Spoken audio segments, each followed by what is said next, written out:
বল কটা দরজা দেখি কিন্তু বলবি তো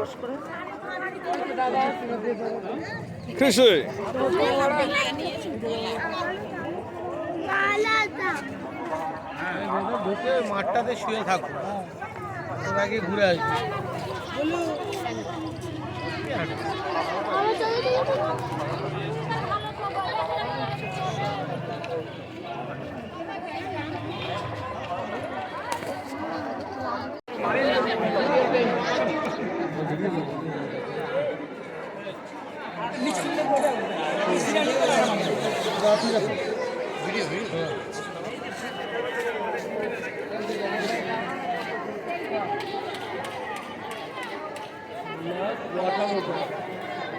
অনেক কটা উঠালাম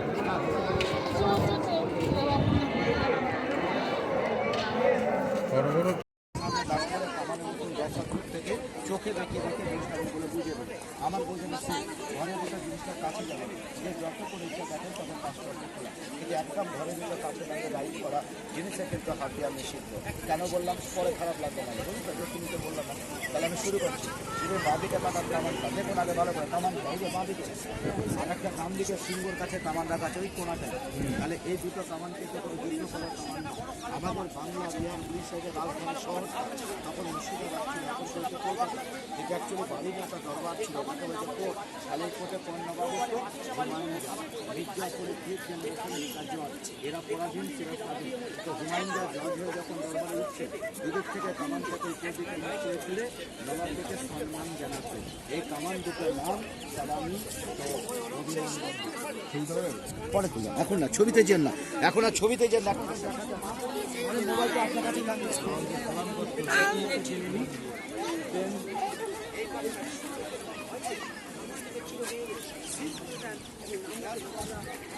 এই ঘড়িটা হচ্ছে টাওয়ার ঘড়ি নবাবী পিরিয়ডে সবাই ঘড়ি ব্যবহার করতে পারে তখন ছিল পকেটওয়ালা ঘড়ি নবাব রাজা জমিদার ছাড়া কেউ ব্যবহার করতে পারবে না তাহলে হাজারদুই অ্যাকচুয়ালি কী বললাম কোর্ট তাহলে যারা সাধারণ লোক তাদের কাছে তো ঘড়ি নেই তো তারা কী করে ডিউটি চার্জ হাজারদুইতে ওই জন্য সামনে যে সালা বিল্ডিং দেখছেন এই বিল্ডিংয়ের মালিকের নাম হচ্ছে নবাব সিরাজউদ্দৌলা মির্জাপুরের শেখ জেনারেশন ইনি 1872 সালে ইনি আইন থেকে ঘড়ি আমি লন্ডনের ঘড়ি যে বলো চারদিকে চারটে ঘড়ি লাগাও যাতে ঘড়িটার টাইম দেখে কর্মচারীরা 10:30টার সময় ডিউটিতে চলে আসে তো ঘড়ি তো 4খানা ছিল দেখছেন তো 3খানা নেই চুরি হয়ে গেছে তবে চুরিটা সরকার নেওয়ার করে না নেওয়ার আগে 1971 চুরি হয়েছে আর 1971 1985-তে ইন্দিরাগান্ধীর পরে এখানকার প্রধানমন্ত্রী হয়েছিল রাজীব গান্ধী প্রধানমন্ত্রী হলেন আর এখানকার নুরুল হাসান ছিল রাষ্ট্রপতি তখন এত করা ছিল 5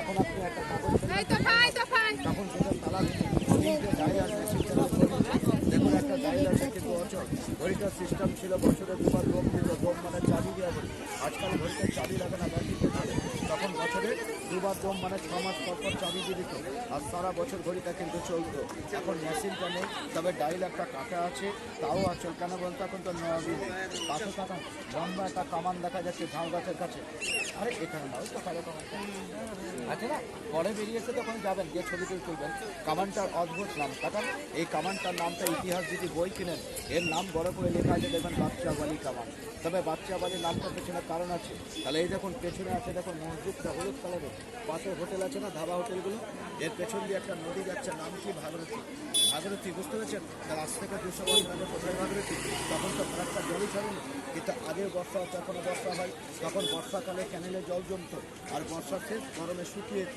কিন্তু সিরাজ মারা যাবার 72 বছর পরে আমাদের হাজারদুই তৈরি হয় হাজারদুই তৈরি করলো কে হুমায়ুন মির্জাপুরের ফিফথ জেনারেশন বললে এত বড় পোর্ট তৈরি করতে হবে, পোর্ট বানাতে হবে। তো যত বালি লাগবে নদী থেকে কাটাবো। তখন কিন্তু লাল বালি আর সিমেন্টে আবিষ্কার হয়নি, তখন ছিল সাদা বালি, যেটা ভাদুইতে পাওয়া যায়, চুন সরকি মানে ইটের গুঁড়ো। এবার বালি কাটতে কাটতে দেখছে বালির তলায় 4 ফুট নিচে বড় কামানটা পড়ে আছে। কামানটা উঠিয়ে আনলেন। এই বাড়ির মালিক হুমায়ুন যা অর্ডার দিল যে কামানটা আসল কি নকল তাকে একবার টেস্ট করো, মানে একটা চেক করা হোক। সেই সময়তে চেক করতে নবরা কত বারুদ খরচা করলেন? 18 সের বারুদ, 18 কিলো না। আজকালকার যুগের লোক আপনারা আমরা বলি 1 কিলো 1.5 কিলো দোকান রাখবে, তখনকার লোকের লোক কিলো জানতো না, 1 সেরও রাখতো। তাহলে 1 সেরে 850, 1 কেজিতে 10, 150 গ্রাম তো বেড়েছে এখন। তাহলে 18 সের বাড়িতে মুখ দিয়ে কেটে কেটে ভরে 20 সের পাটের পেছে গোলা করে মুখকে জাম করে পেছন থেকে আগুন দিয়ে দিলেন। আর এই কামানটা দূরত্বটা হলো 4 কিলোমিটার দূরে যে এলাকা পড়েছে গ্রামে, সেই গ্রামে যে 5 মাসে 6 মাসে যে গর্ভবতী মারা ছিলেন তাদের আবাদি গর্ভপাত হয়ে যায়, ধামাকা হলো। তো যারা প্রেগনেন্ট ছিল তার পেটের সঙ্গে সঙ্গে বাচ্চা মারা গেল। তো যে আগুন দিলে সে কি বাঁচবে? ও তো সঙ্গে সঙ্গে এখানে হাত তেল পড়ে গেল। তো নবাবরা ভয় পেয়ে গেল, আর একে পেছন থেকে সিল করে নাম দিয়ে দিলেন বাচ্চা বলি কামান। কাজে আবার যেসব বাচ্চা মারা যায়। এই যে আপনার ভিড় হাঁটার পিছন থেকে বুঝতে পারছেন, ছোট্ট একটা মদিনা আছে গোলঘরটা। আপনারা কারুরা লাগান টাগান গিয়েছিলেন? যাবেন, যতগুলো সাইড ছিল বাইরে যাবেন ঘুরতে, সব দেখে আসবেন মির্জাফর আর মির্জাফরের বংশ। কারণ সিরাজের দুটো সিটি, এক হচ্ছে মদিনা ঘর, আর নদীর ওই পারে নৌকোতে করে গেলে পাবেন ফৌজবাগ, যেখানে সিরাজের সমাধি আছে। তাহলে সিরাজের মায়ের নাম কী ছিল জানো? সিরাজের মায়ের নাম ছিল আমিনা বেগম, সিরাজের বাবার নাম জাইনাতুল মোহাম্মদ, দাদুকে ওয়ার্ল্ডের লোক ছিল আলীবর্দী খান। এই মুর্শিদাবাদের সিরাজ নবাব হয়েছিলেন 1756 সালে। 1755 সালে সিরাজের দাদু আলীবর্দী খান হজ করতে গিয়েছিল মক্কা 1 বছর আগে। উনি 55 থেকে 56 রাত করে মক্কার মাটি নিয়ে এসে নবাব সিরাজদৌল্লার হাতে দিলেন। সিরাজদৌল্লা 1756 সালে যখন মুর্শিদাবাদের স্বাধীন নবাব হলো, তাই মক্কার মাটি দেখে মদিনাটা নির্মাণ করলেন, আর ঘরটার নাম দিলেন সিরাজ মদিনা। তাহলে 56তে নবাব হলো, আর 57তে সিরাজের সঙ্গে 85 ইংরেজের সঙ্গে যুদ্ধ হলো। 1 বছর পরে যুদ্ধ। আচ্ছা, সামনে সাদা বিল্ডিং আছে, বড় বাড়ি, নাম মানে এইটা সব থেকে পুরনো একদম। তখন এগুলো তখন এই হাজারদুয়ারি ফালদি ছিল না, এটা পুরো কম্পাউন্ড ছিল। সিরাজের বাড়ি হতো সবাই করে। সিরাজের কোর্টের নাম ছিল হাজার দরবারি, আর হুমায়ুনের কোর্টের নাম হচ্ছে হাজার দুয়ারি। তো দরবারি না দুয়ারি আছে। সিরাজের বাড়ি ছিল, হীরা ছিল ওই পরে, বুঝতে পেরেছেন? তাহলে ও ওখান থেকে চালাতো বাংলা দিয়ে। আচ্ছা, সামনে সাদা ফ্রন্টে বড় বাড়িটা নাম হচ্ছে ইমামবাড়া। ইমামবাড়া মানে তো মুসলিমদের একটা পবিত্র জায়গা। এই ইমামবাড়াটা কখন খোলে? মহরম ফেস্টিভ্যাল হয়, মানে আনন্দ নাটক। মহরম যখন হয় পুরো বাড়ি খোলা থাকে। ওপরে গম্বুজ আছে না, যে সাদা, ওর ভেতরে রাখা আছে হাসান হোসেন দুই ভাই, যাকে মুসলিমরা মানে। তাদের হাতের ছাপ, পায়ের ছাপ কষ্টি পাথরে রাখা আছে, কারবালা থেকে আনা। কিন্তু মির্জাপুরের পরিবাররা এখনও আছে। সিরাজের কিন্তু কোনো বংশধারী নেই। পেছনে তাকান, দেখুন পরিষ্কার সঙ্গে বাড়িগুলো দেখছেন, জল তুলতে দেখায় সাদা বাড়িগুলো। এই যে বাড়ির কম্পাউন্ডটার মধ্যে এরা মির্জাপুরের 9 জেনারেশন চলছে রাশিয়া। এরা মহরম যখন হয়, ওই ঘরের মধ্যে 600 থেকে 700 লোক বুক কাটে, পিঠ কাটে, কপাল কাটে, হাই হতেন পর বড় বড় ভুজালি মারা যেতে, বুঝতে পেরেছেন? আর মহরম মানে সব আনন্দ না। মহরম ছাড়া তাদের খুলে একদিন করে খোলা থাকে বৃহস্পতিবার, শুক্রবারে না। শুক্রবারটাকে বলে জুম্মা, বৃহস্পতিবারটাকে বলে জুমরা। তাহলে জুম্মা কিন্তু হাজারদুয়ারি বন্ধ, সেখানে নামাজ পড়তে যাওয়া হয়। কিন্তু বৃহস্পতিবার সকাল 6টা থেকে নিয়ে সন্ধ্যা 6টা অবধি খোলা থাকে। হিন্দু, মুসলমান, খ্রিস্টান, জৈন সবাই ওই বাড়িতে যেতে পারে, তবে ধূপকাঠি আর মোমবাতি নেই। গভর্নমেন্ট যদি আপনি ডাইরেক্ট চার্জ করেন যে আমি দেখতে এসেছি, তাহলে আপনাকে ঢুকতে দেবেন। বলুন আপনি হাজারদুয়ারি দেখুন, এটা দেখায় না ধর্মস্থল। তাহলে আপনি আগে ধূপকাঠি মোমবাতি জ্বালালেন, পুরো ঘরটা দেখলেন, বেরিয়ে এলেন, এক কাজিটা দুটো, তাই না? তাহলে ভেতর থেকে বেড়াই কি জানেন তো, গোডাউন থেকে 1 কুইন্টাল ওজন রূপোর মদিনা বের করা হয়। 1 কুইন্টাল ওজন রূপোর মদিনা আর সোনার পাঞ্জা প্রত্যেকটা রুমে সাজানো হয়। আর ওইটা দেখেই শোক পালন করা হয়, বুঝতে পেরেছেন? না আনন্দ না, শোক পালন। তবে বাড়িটা 24 বিঘা জমিতে আছে, 24 বিঘা জমিতে। এটা 12 বিঘা জমিতে। এটা যতটা সামনে লম্বা ততটা চাওয়া পিছনে। এবার এতগুলো ঘর করার কারণটা কি? এটাকে বলে বাংলাতে অতিথিশালা, যাকে মুসাফির খানা গেস্ট হাউস বলা হয়।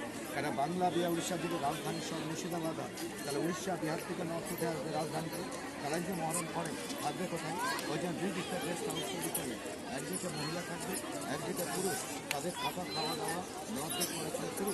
এখনও যদি আপনি মহরমে আসেন, তো আপনাকে 10 দিন কিন্তু হোটেল বাড়িতে থাকতে হবে না। রাজ্য সরকার আন্ডারে আছে, রাজ্য সরকার আর ভেতরে লাইটিং, ফ্যান চলে। অনুষ্ঠান দিকে তো রাত কেড়ে দেবে, বুঝতে পারছেন? তাহলে এটা হচ্ছে রাজ্য, পেছনে হচ্ছে কেন্দ্র, এদিকে হচ্ছে দিদি, পেছনে হচ্ছে মোদী।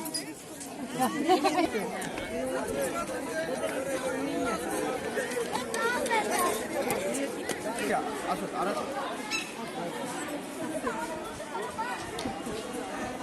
আচ্ছা আচ্ছা এখন দেখুন হাজারদুয়ারি কেন নাম আমার সামনে নাচলে ভাই আমি বলতে পারবো না। এদিকে আসুন, এদিকে আসুন। হাজারদুয়ারি কেন নাম দেখুন। আরে কাকিমা কোন দিকে চলে গেল, এদিকে আসুন। হ্যাঁ আচ্ছা, ডান দিকে দরজাটা দেখুন আসল, ডান দিকে দরজাটা আসল, যেটা খোলা যাবে, যেটা বাঁ দিকে দরজাটা নকল, যেটা ধাক্কা দিলে খুলতে পারবেন না। তাহলে আসল আর নকল মিলিয়ে টোটাল তো 12 দিকে জমি এখন বাড়িতে ঘুরে বেড়াবে। তাহলে ঘরে গিয়ে কী দেখবেন 1000টা দরজা, আমাদের 900 পাবেন কাঠের, আর 100 হচ্ছে চুন সুরকি। তাহলে 900 আর 100 মিলিয়ে 1000। বাড়িটার নামটা কি? হাজারদুয়ারি। এটা দেওয়ার কারণটা কি? শত্রুকে ধোকা দিয়া, যে নবাবকে মেরে কেউ যেন দরবার থেকে না পালাতে পারে। তখন আপনি যান বাঁচাবেন না দরজা থেকে বেরোবেন খেলাতে। আপনি ডান দিকে যাবেন তো সিপাই দাঁড়িয়ে আছে, আপনি গ্যারেজ করার জন্য। আর যদি বাঁ দিকে যান তো ধাক্কা খেয়ে পড়বেন। আর তাদেরকে নিয়ে গিয়ে সলি আর ফাঁসিয়ে তো তখন তাদের কেউ ছিল না। হ্যাঁ ফাইনালে তো একদম। আচ্ছা আপনাদের প্রশ্ন করি, তারপরে আমি উত্তরটা দিয়ে দেবো নিজে। টোটাল বাড়িতে 100টা গেট তৈরি করবেন, পুরো বাড়িটা কটা মেন গেট রাখবেন? যদি 1000 হয়, 1000টা দরজার মধ্যে মেন গেট এটা। আর তাকান দেখুন ইমামবাড়ার মেন গেট এটা দেখছে, আর ওকে দেখছে মানে আছে ভাই। কারণ আপনি এখন দোতলায় যাবেন, ঘরে ঢুকবেন, দেখে দিয়েছে ঘরে দরবার। দরবার কোথায় বলে? যেখানে জজ বিচার করে। দরবারে যাবেন, সিংহাসন আছে ঘরে রাখা, 42 কেজি ওজন ঢুকবে, হাতি দাঁতের চেয়ারে। সিংহাসনে জজ হুমায়ুন যা বসলো, সামনে দর্শক আছে, উনি বিচার করার আগে ধর্মকে সাক্ষী রেখে বিচার করতো, যে পাপটা করছে আমাকে মাফ করবে। এই জন্য হজরত দিকে কাছাকাছি করে ইমামবাড়া মদিনা। এবার একটু করে ইতিহাস কারণ রাজঘরে একটা ঝাড়বাতি, একটু ঝুঁকুন হালকা করে, হ্যাঁ বড় ঝাড়টা তাই না? আচ্ছা এটা না কিন্তু তো সব থেকে বড় ঝাড় উপরে, ওই ঝাড়টা হচ্ছে বিশ্বের এটা সেকেন্ড। যদি বিশ্বের মধ্যে এটা সেকেন্ড হয়, তাহলে এর থেকেও তো বড় ঝাড় কোনো জায়গায় আছে কোথায় বলতে পারবেন? তাহলে ফার্স্ট ঝাড় হচ্ছে লন্ডন মিউজিয়াম, যেটা এখন বাকিংহাম প্যালেস, মহারানী ভিক্টোরিয়ার বাড়িতে। সেকেন্ড মুর্শিদাবাদ হাজারদুয়ারি। এলো কী করে? মহারানী ভিক্টোরিয়াকে হাজারদুয়ারির মালিক হুমায়ুন যা তার ছেলের জন্মদিনে ইনভাইট করেছিল, নেমন্তন্ন, যে আপনি আমার ছেলের জন্মদিনে আপনি আসবেন। তাহলে মহারানী ভিক্টোরিয়া ভাবলেন নবাব এরা সোনা চাঁদি হীরা মুক্ত ব্যবহার করে, এদের ছেলেকে এমন একটা জিনিস আমি প্রেজেন্ট করবো যে সারা জীবন যেন ইতিহাসে আমার নাম হবে। তো ওটা কাঁচ নাকি? কাঁচ দিয়ে কী করবে নবরা তো হীরা পড়তো। তো জেনে রাখুন ওটা আমেরিকার ডায়মন্ড দিয়ে তৈরি করা হয়েছে। আর ওই ঝাড়টার পেছনে মহারানী ভিক্টোরিয়া সেই সময় টাকা খরচা করেছিল 50,000 স্বর্ণ মুদ্রা। এখন ঝাড়টার মূল্য কয়েক কোটি টাকা। তাহলে উপরে ঝাড় নিচে সিংহাসন আছে, একটু আপনি সরে আসুন, উনিও বুঝাবেন। দুটো জিনিস বুঝিয়ে চললাম, সেরকম দুটো জিনিস বুঝিয়ে চলবি। এদিকে আসুন আসুন আসুন আরো। এটা ইংরেজের টাইম পাস। আর নবরা বিলিয়ার খেলতো না, ওরা দাবা খেলতো। বিলিয়ার তো ইংরেজরা খেলতো। তারপরে ডান দিকে কী দেখতে পাবেন? লেখা আছে আবুল ফজলের হাতের লেখা পবিত্র সোনার জল দিয়ে কোরআন শরীফ আকবর নামা, আয়না করে সোনার জলের লেখা এখানেও আছে, লিখিত আছে। তাহলে ডান দিকে কী লিখেছে? নবাব গ্যালারি। বাঁ দিকটা লিখেছে ব্রিটিশ গ্যালারি। ডান দিকে যত ছবি সব নবাব, বাঁ দিকে যত ছবি সব ইংরেজ। তাহলে ডান দিকে গেলে দেখতে পাবো 18টা নবাবের ছবি, 18টা নবাব, একটা নবাব না 18টা, আর 18টার নাম পিকচারের নিচে লেখা আছে। তো তুমি যখনই ছবিটা দেখবা তার নিচে ফ্রেমে পড়বা, যেরকম সিরাজের নাম লেখা, বুঝতে পারছো? তাহলে এটা ডান দিক হলো। বাঁ দিকে দোতলায় গিয়ে এখন ঢুকে কী দেখবে? নবাবের ডাইনিং টেবিল। ডাইনিং টেবিলটাই উপর, পুরো ডাইনিং টেবিল। যেমন আমরা দেখো ফাইবারের ডাইনিং টেবিলে খাই, কেউ কাঠেরিতে খায়, তো নবাবের না পুরোটাই রূপো ডাইনিং টেবিল। রূপো ডাইনিং টেবিলের প্লেট আছে, আর প্লেটের মধ্যে সোনার চামচ দিয়ে সাজানো আছে। এই প্লেটটা আপনাদের বাড়ির আমার বাড়ির থালার নাম। প্লেটটার নাম লেখা আছে টেস্টিং প্লেট। মানে নবাবদেরকে যে কোনো ফুড খাবার আগে টেস্ট পাবে, কারণ এরা কাউকে ভরসা পেত না যদি কেউ বিষ খাইয়ে দেয় নবাবকে। তাহলে এই প্লেটে যদি হালকা পরিমাণে বিষ দেন, তাহলে সাদা প্লেট ব্লু হয়ে যাবে। হালকা পরিমাণে বিষ দিলেন তো কালারটা ব্লু হলো, আর যদি বেশি পরিমাণ পরে সামনে নবাব জেনে গেল এই খাবারে তো বিষ আছে, তো যে খাবারটা হয়েছে তাটা ধরে নিয়ে আসে। আর ধরে নিয়ে এসে লোকটাকে বলে আমার সামনে খাও, লোকটা খাবে, তো লোকটা খেলেও মরবে, না খেলেও মরবে, তার নাম টেস্টিং প্লেট। কারণ তোমাকে জীবিত ছাড়া হবে না, কাজে তুমি আবার নেক্সট টাইম কাউকে মেরে দিতে পারো। তাহলে রূপোর ডাইনিং টেবিলে প্লেটে সোনার চামচ দিয়ে সাজিয়ে রাখা আছে বাঁদিকে ঘরে। লাস্টে ঘরে যখন বাঁদিকে ঘরে যাবেন, আর ঘর নেই, তো কে দেখবেন 90 কেজি ওজনের রূপোর ড্রেসিং টেবিল রাখা আছে। বেগম কত ওজন? 90 কেজি রূপোর ড্রেসিং টেবিল আছে বাঁদিকে লাস্টে ঘরে। তবে আপনারা নেন, কিছুক্ষণের জন্য নিজেকে বেগম মনে করলেন। আর 90 কেজি রূপোর ড্রেসিং টেবিলে চেহারাটা দেখে নিতে হবে, কারণ বাড়িতে গেলাম বেগম হবে না তোমরা। তাহলে ডান দিক বাঁ দিক দোতলা হলো। এবার নিচে তলাটা যেতে যাচ্ছিলেন, এটাই প্রবেশ পথ, বেরাবার পথ হচ্ছে এটা। তো নিচে নিয়ে গিয়ে বোঝাবো আয়না, যেখানে মুখ দেখা যায় না। চলো আছে ওই মসজিদটার নাম চাঁদনি চক। আর যে এলাকায় দাঁড়িয়ে আছেন এটার নাম হচ্ছে চক বাজার। এখানে বছরে দুটো মেলা বসতো নবাবী যুগে, ঈদ আর বকরিদের মেলা। ঈদের মেলার নাম দিয়েছে মন্নি বেগম মিনা বাজার। ঈদের প্রথম মেলা হচ্ছে মিনা বাজার। বাইরে যত রূপ সুন্দরী মেয়েরা থাকবে তাদেরকে ঈদের মেলাতে নিয়ে গিয়ে বিক্রি করা হবে। সেখানে কোনো পুরুষ যাবে না, ওটা মহিলাদের মেলা। মহিলারা পছন্দ করে কিনবে। তাহলে সিরাজের বেগমের নাম কি? লুৎফা। উনি এক পাঞ্জাবি ঘরের মেয়ের নাম রাজকুমারী। সিরাজের দিদিমা সরপনেসা বেগম আলীবর্দীর স্ত্রী। এই মিনা বাজার থেকে সুন্দরী একটা বাচ্চা মেয়ে কিনে নিয়ে গেলেন বাড়িতে। সে যখন বড় হবে তো বাড়ির দাসী বানিয়ে দেওয়া হবে। তার এত সুন্দর রূপ ছিল যে সিরাজদৌল্লা বাড়ির দাসীকেই তো ভালোবাসলেন। তার সঙ্গে তার দিদিমা আবার বিয়ে দিলেন। আর নামটা কি দিলেন? লুৎফা নেশা বেগম, পাঞ্জাবি ঘরের মেয়ে। তাহলে এটা হচ্ছে ঈদ মেয়েদের বিক্রি করার জন্য মিনা বাজার। তারপরে যে মেলাটা বসে মুসলিমদের বকরিদ, এরা যে খাসি কাটে, তো সেটার নাম হচ্ছে ফ্যান্সি মার্কেট, যেটা এখনও কলকাতায় আছে খিদিরপুরে। তাহলে ফ্যান্সি মার্কেটে এখানে ঢেলে কি বিক্রি হতো আগে? হীরা মুক্ত চুনি। তবে আজও সেই জায়গায় মেলা বসে, আমরা মেলাতে যাই। তবে এখন কিন্তু আর হীরা মুক্ত না, ওখানে গেলে আমরা বাদাম বাজার ফুচকা পাই। তবে চাঁদনি চক মসজিদ ভারতের 4টে। প্রথম হচ্ছে লখনৌতে, হ্যাঁ লখনৌ, দ্বিতীয় দিল্লি, তৃতীয় কলকাতা, লাস্ট মুর্শিদাবাদ চক বাজার। বেরাবার গেট কোনটা বললাম? দোতলা দিয়ে। তো এখন চেপে আসেন না, এইদিকে চেপে লোক যাচ্ছে না, আমাকে আসেন। এখন গেটে ঢোকার সঙ্গে দুটো গাড়ি, গেটে ঢুকলে দুটো গাড়ি, একটা ক্যামেল আর একটা ভিক্টোরিয়া। ক্যামেল মানে কি? ক্যামেল উট। ওই গাড়িতে করেছে হুমায়ুন যে আসতে ইংরেজকে নিয়ে দরবার করতে। কেন বললাম না? পরাধীন। এতে লেফট সাইডে যে গাড়ি রাখা আছে পর্দা দিয়ে, একটা ভিক্টোরিয়া গাড়ি। বেগমরা বাইরে ঘুরতে যেতেন, চারিদিকে গোল করে পর্দা লাগিয়ে। এরা পরপুষের চাটা দেখতো না, ছিল পর্দা মেশিন, টানতো আরবিয়ান ঘোড়া, যেগুলো বড় ঘোড়া। তাহলে প্রথম ঘরে গাড়ি, পাশে দেখছেন বাঁদিকে একটা জানলা খোলা, পাশে তাহলে এটা প্রথম, ওটা দ্বিতীয়। ওই জানলার কাছে গেলে দেখতে পাবেন বড় বোম্বাই বাস, এটা কষ্টি পাথর আছে। তারপরে চলেন বাঁদিকে একতলা লিখেছে অস্ত্র ঘর। ডান দিকে লিখে দিচ্ছে সেন্ট্রাল গভর্নমেন্ট অফিস ঘর। ডান দিকে নেই, ডান দিকে একতলাটা নেই, বুঝতে পারছেন? তাহলে অস্ত্র ঘরে গেলে আপনারা কত অস্ত্র দেখবেন ঘরে গিয়ে? 2400 অস্ত্র। তাহলে নবাব 18টার নাম, তার মানে নিচে দেখা। কিন্তু সব থেকে উঁচুতে লম্বা ছিল বেশি সিরাজের লম্বা ছিল 7 ফুট 2 ইঞ্চি। তো সিরাজের তারওয়ালটা ঘরে গিয়ে দেখবেন 4.5 ফুট, আর ওজন হচ্ছে 4.5 কিলো। তো যেরকম লোক সেরকম ওজন। তাকে দেখে তো ইংরেজরা ভয় পেত যে সিরাজ থাকলে আমাদের তো গেম বেজে যাবে, বুঝতে পারছেন? বাকি অন্য নবাবের তরবারটা দেখে নেবেন। বাঁদিকে অস্ত্র শেষ হবে, তো বাঁদিকে তাকান, একটা জানলা খোলা দেখুন, শেষে বাঁদিকে আছে জানলা খোলা। তাহলে ওখানে অস্ত্র শেষ। ওখানে কাঠের সিঁড়ি আছে দোতলা উঠার, তো সিঁড়ির নিচে একটা কুমির আছে, 10 ফুট লম্বা কুমিরটা, ক্রোকোডাইল। তাহলে এই যে সামনে নদী বললাম পাশে আছে, এই নদীর ধারে সিঁড়ি করা ঘাট আছে। আগেকার দিনে নবাব বেগম যারাই হোক না কেন সব নদী থেকে চান করতে যেত। এখনকার মতন না যে লোকে ঝর্ণায় চান করে, তখন ঝর্ণা কোথায় পাবে? তাহলে নদীতে চান করতে গেলে কুমির যাওয়া আসা করলে তো রিস্ক আছে, মানুষকে তো কামড়ে খেয়ে নেবে, তাই না? তাহলে এই বাড়ির মালিক হুমায়ুন যা এই কুমিরটাকে ওই ঘাটেই গুলি করে মারল। আর তাকে মারার পর তার পেটটাকে ফেরে ওষুধ দিয়ে মমি করে দেওয়া হলো। মমি মানে কেমিক্যাল মারা হলো, কেন মশলাটা না থাকলে তো পচে যাবে।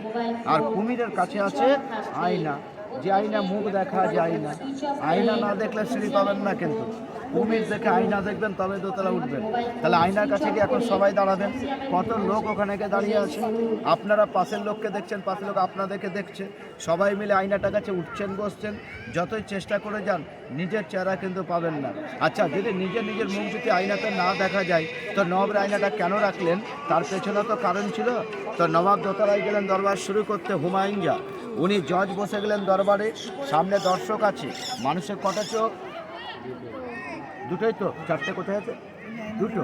তাহলে আপনি আমার দিকে তাকিয়ে কথা শুনছেন, আপনার পেছনে শত্রু দাঁড়িয়ে আছে, পেছন থেকে আক্রমণ করে বেরিয়ে যাবে, কেন পেছনে দুটো চোখ নাই, দেখবেন। নবাব জানে এতগুলো পাবলিক যখন বিচার শুনতে এসছে দরবারে, তো কেউ না কেউ মধ্যে শত্রু আমার বসে আছে। নবাব কী করলেন, পাবলিকের পেছনে আয়নাটা নিজের দিকে মুখ করে লাগিয়ে নিলেন। নবাবরা সব পাবলিককে সামনে তাকিয়ে নিয়ে বিচার করছে, নবাবের যে লক্ষ্যটা সেটা কিন্তু আয়নার দিকে, কিন্তু নবাবের পেছনে শত্রু দাঁড়িয়ে ভাবছে, নবাব তো সামনে তাকিয়ে বিচার করছে, যে পেছন থেকে নবাবকে গিয়ে চুপ করে মেরে দিই, তাহলে নবাবরা জানতে পারবে না। কিন্তু পেছন থেকে যে চুপ করে মারতে যাচ্ছে, সে নিজের মুখটা কিন্তু আয়নাতে দেখতে পাচ্ছে না, কিন্তু নবাব তো ক্লিয়ার দেখতে পাচ্ছে আয়না দিয়ে, পেছনে শত্রু তো আমাকে মারতে আসছে। তাকে দরবারে নিয়ে কী করতো, শুনি আর ফাঁসির অর্ডার দিয়ে দিত। আয়নাটা আমার হাতের মতন দুই পাশে দুই দিকে কাঁচকে কোনাকুনি করে বসিয়েছে কাঠের পিঠ করে, তার মানে এদিকে 45 এদিকে 45, তো মধ্যে দিয়ে হচ্ছে 90 ডিগ্রি অ্যাঙ্গেল কেটে ভাগ করলো। তাহলে আপনি মাথায় হাত দিলে হাত দেখছেন, চুল টালে চুল দেখছেন, বডি, কিন্তু মুখ কোথায় নিয়ে যাবেন? কারণ সেই যুগে জেনে রাখুন এটা সিসি ক্যামেরা, এই জন্য তো বডি, মাথা, চুল দেখা যায়, মুখ দেখা যায় না। তাহলে তখনকার সিসা আর এখন বেরিয়ে গেছে সিসি, বুঝতে পেরেছেন? আর একটা জিনিস বলে বোঝায় আপনাকে, যে এই জেলাটা আমার এসছে ঘুরতে, আমাদের জেলাটার নাম কি? মুর্শিদাবাদ। যখন কোনো নবাব ছিল না, কোনো নবাবই ছিল না, তখন এই জেলাটার নাম কি ছিল? তখন জেলাটার নাম ছিল মুর্শিদাবাদ। মুর্শিদাবাদ কারা থাকতো জানেন? মারাঠা, যাকে বলে বর্গি, ওরা ট্যাক্স লুট করতো এখানকার। আর তখনকার দিল্লির বাদশা ছিল অরঙ্গজেব, ও ট্যাক্স পেত না, ও যাকে পাঠাতো না বর্গিরা মেরে যেত। তাহলে অরঙ্গজেবের কাছে কে গেছিল দেখেন, মুর্শিদ কুলি খান নাম শুনেছেন? মুর্শিদ কুলি খান নাম শুনে তো আপনারা ভাবলেন মুসলমান, দাড়ি দেখলে মুসলমান, তো হিন্দুদেরকে দাড়ি হয় না, নামে যাবেন না। মুর্শিদ কুলি খান আদৌ কিন্তু মুসলমান না, ও পাক্কা ব্রাহ্মণ ছিল। ওর বাড়ি হচ্ছে বাংলাদেশ ঢাকায়। ওর অরিজিনাল নাম হচ্ছে সুদর্শন নারায়ণ মিশ্র, বাবার নাম দর্পণ নারায়ণ মিশ্র, মায়ের নাম মীরা মিশ্র। উনি বাচ্চাকালে ঢাকা থেকে দিল্লি চলে যায়, কার কাছে? অরঙ্গজেবের কাছে। অরঙ্গজেব তাকে মানুষ করে। অরঙ্গজেব ট্যাক্স পাচ্ছে না। অরঙ্গজেব বলল এই সুদর্শন নারায়ণ মিশ্রকে, যে তুমি বাচ্চা থেকে আমার কাছে বড় হয়েছো, তোমার সাহস এবং হিম্মত আছে, যদি তুমি মুসলিম হতা তোমাকে নবাব বানিয়ে করে পাঠিয়ে দিতাম। তখন উনি স্বইচ্ছায় হিন্দু থেকে মুসলমান ধর্ম গ্রহণ করলেন, আর মুসলিম পরিবারের বিয়ে হলো। নাম হলো, ওর বইয়ের নাম ছিল নাইসিরা বানু বেগম। ওনাকে বিয়ে করার পরে একটা মেয়ে হয়েছিল, যার নাম হচ্ছে আজিমুন্নিসা বেগম। ওই যে কাডুলা বাগান যখন দেখতে যাবেন, দেখবেন জীবন্ত সমাধি দিয়ে আছে, যে ডেলি একটা করে শিশু বাচ্চা কলিজা খেত, তার জীবন্ত। ওটা মুর্শিদ কুলি খানেরই মেয়ে। ওর রোগ ছিল তখন, শিশু বাচ্চা কলিজা খাওয়াতে হতো, তার জন্য কলিজা খাওয়াতে খাওয়াতে চিন্তা করলো মুর্শিদ কুলি খান কত খাওয়াবো, ও খেয়ে পাপ করছে, আমি খাইয়ে পাপ করছি। এর পাপ মুক্ত করতে হলে মাটির তলায় ঘর বানালেন, ওকে জীবন্ত নামালেন, ছাদ ঢেলে সিঁড়ি করে মসজিদ তৈরি করলেন। যে লোকটা নামাজ পড়ে যাবে আসবে, তার পায়ে ধুলোটা লাগলে তার পাপটা খণ্ড হবে, তখন ওকে জীবন্ত কবর দিল। তাহলে মুর্শিদ কুলি খান যখন মুসলমান পরিবারে বিয়ে করলো, তখন আর হিন্দু নাম থাকবে না। তখন অরঙ্গজেব বলে, আজ থেকে আর সুদর্শন নারায়ণ মিশ্র না, আজ থেকে তোমার নামটা দিচ্ছি আমি মুর্শিদ কুলি খান, আর যে জেলায় তোমাকে নবাব বানিয়ে পাঠাচ্ছি সেই জেলাটা তোমার নামে হবে মুর্শিদাবাদ। তখন উনি 1704-এ দিল্লি থেকে নবাব হয়ে মুর্শিদাবাদ রাজধানীতে পা দিয়ে তৈরি করলো এখান থেকে 5000 লোকের নামাজ পড়া কাটরা মসজিদ। পিছনে আছে 1.5 কিলোমিটার দূরে কাটরা। আর উনি যখন মসজিদ তৈরি করলেন, উনি ব্রাহ্মণ হিসাবে মসজিদের ভেতরে একটা শিব মন্দির তৈরি করলেন। উনি 5 বার নামাজ পড়তেন, তো 5 বার অর্ডার ছিল পূজারীকে শিব মন্দিরে পুজো করবা, তাহলে একটাই বাদ 2 ঘাটে জল খেত, বুঝতে পেরেছেন? তাহলে মুঘলদেরকে খালি গাল দিলে হবে না ভাই, কেউ লোক 10টার মধ্যে একটা খারাপ হতে পারে, তবে সবাই খারাপ গাল দিয়ে তো লাভ নাই। কারণ বড় বড় যারা হিন্দু ছিলেন তারা সব নবাব হয়েছে, কনভার্ট হয়েছে, বুঝতে পেরেছেন? আকবর নাম শুনেছে তো, দিল্লি বাদশাহ। আকবরের স্ত্রীর নাম কি? যোধাবাই। উনি কে? উনি তো হিন্দুই, বুঝতে পেরেছেন? তাহলে উনি তো যোদ্ধা ছিলেন, যুদ্ধ করে যোদ্ধা। তো আকবরকে বলো, চলো একবার তোমার সঙ্গে যুদ্ধ হোক, যদি তুমি আমাকে পরাজয় করো কথা দিচ্ছি তোমার আমি স্ত্রী হয়ে যাবো। আকবর ওকে যুদ্ধতে হারিয়ে দিল, কথা দিয়েছিল, ওর স্ত্রী হয়েছিল, কিন্তু ওকে প্যালেস বানিয়ে দিল, আর প্যালেসের মধ্যে মন্দির বানিয়ে দিল। কি উনি চাইতেন তো মন্দির দিতেন? তাহলে উনি বঞ্চিত করেনি, মন্দির বানিয়ে বলো যাও তুমি যে ধর্মের সেই ধর্মই করো। তো এরকম ছিল মুসলিমরা। কিন্তু এখন টিভি আর মোবাইল খুলে দেখি যে মুসলমানরা বদমাস, হিন্দু মন্দির ভেঙে মসজিদ বানিয়েছে। আরে মুসলিমরা 850 বছর রাজত্ব করেছে, তো হিন্দু এলো কী করে? হিন্দুকেই নিজের মনে করে রাখতো। নালে সিরাজের 2 সেনাপতির নাম কি জানেন? মীর মদন মোহনলাল। মোহনলালের বোনের নাম ছিল আলিয়া, সিরাজ ভালোবাসত ওকে। বুঝতে পারবে? মুসলিম পরিবারে আজও দেখবেন হিন্দুর মেয়ে কত ভর্তি করা আছে, সবাইকে ভাই সম্মান দিয়ে রাখা হয়েছে। তো এরকম অনেক ছোটো ছোটো জাত ছিল আগেকার দিনে, যারা ডোম, চামার, মেথর, দেখবেন এখনও উত্তরপ্রদেশে, বিহারে যদি যান না, আপনি হিন্দু ঠিকই, কিন্তু আপনাকে মন্দিরের কাছে যেতে দেবে না, যেহেতু আপনি ছোটো কাস্টের লোক, মন্দির ছুত হয়ে যাবে। ওর জন্য এরকম বিরক্ত হয়ে অনেক লোক কনভার্ট হয়ে মুসলিমে চলে গেছে। কারণ মুসলিমের মধ্যে ছোটো বড় নাই, যেখানে প্রধানমন্ত্রী বসবে সেখানে একটা ভিখারিও নামাজ পড়বে, একই মসজিদে প্রধানমন্ত্রীর সামনে কিন্তু গরিবটা নামাজ পড়বে। আপনি বলতে পারেন না বাইরে যাও, কিন্তু আপনাদের মধ্যে যেটা আছে যে এই এসছে ছোটো জাত, তারা এখান থেকে ছুঁয়ে নেবে ব্রাহ্মণদেরকে, বুঝলো? এই জন্যে মুসলিম সংখ্যাটা বেড়েছে বেশি, বুঝতে পেরেছেন তো? আসুন।